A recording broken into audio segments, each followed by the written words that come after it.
So, informed consent means you have to consent to what is going to be happening, an intervention or surgery or something, and you agree for the treatment or the prescription of medication.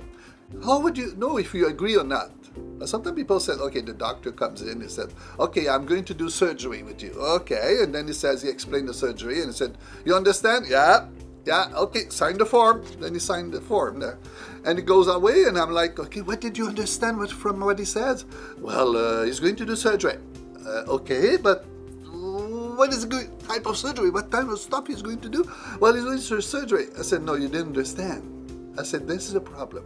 Informed consent, you have to understand what is proposed, the side effects, the treatment, the consequences, and this and that, and what will happen afterwards. If you don't understand it, your consent is invalid, meaning you didn't get it.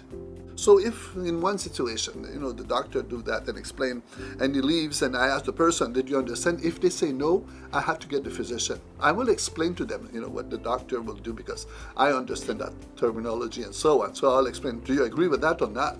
I say, if you don't agree, I have to run after the doctor to get him back in, for him to explain to you what he's going to do because there's maybe some problems. Because, for example, the doctor will say, I'll do a cholecystectomy. Okay, that's the surgery I'll be doing. And I said, okay. And I said to the client, to the patient, so the resident, depending who's we're caring for, I said, do you understand what it is? Oh yeah. I said, what part of your body will be missing after the surgery? Yeah, you didn't get it.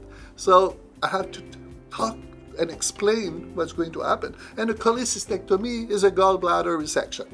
Oh, gallbladder, okay. But I said, the first time you don't understand. So consent means you agree and you understand exactly what it is. So when we are talking about that, I tell healthcare professionals, don't ask them if they understand. Ask them, what did you understand from what I said? Explain to me now what you understood. If you cannot explain to me, you probably don't understand it. So your signature is invalid. In some circumstances, when the person is French speaking, they say, oh, tell me in English, I understand better. And I work a lot with francophone. As you can see, I'm a francophone first. It's my first language. So I understand both. So I can go and say, okay, when the doctor told you about something, you asked the doctor to tell you in English, huh? Mm-hmm. Why did you ask it? Well, I wanted to make sure you don't look stupid and this and that. I said, well, it's not a question of looking stupid. It's a question of understanding.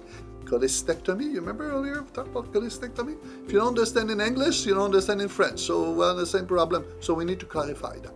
So that's why sometimes we have to think about that one. I remember one time we had a situation where a surgeon came to the desk, a nursing desk, and said, can you come in with me in the room? The lady says she has a mushroom infection. I said, oh, a mushroom infection? Holy mac. I said, okay, let's go in. So I go in with him and I say, okay, to the lady, I say, you tell me what, in French, I ask her in French, I said, you tell me what you said to the doctor, the type of infection that you have. Oh, je sais, I have an infection, là, a champignon, là. Oh, okay, là. Bon, oui, okay. That means yeast in English. It's not champignon, mushroom. That doesn't translate. So these are the things sometimes we see. And not only that, sometimes people will say, I have mal au cœur. Doctors sometimes understand a bit of French, or the nurses, and they say, oh, he has a heart problem. Okay, let's give him a nitro. No. Mal au cœur in French, you mean nauseated. You give, an anti-emetic, a pill to remove the problems with nausea, gravel, but not a pill for the heart. No. So these are the challenges we need to pay attention. These are nuances that, we need to understand when we provide care.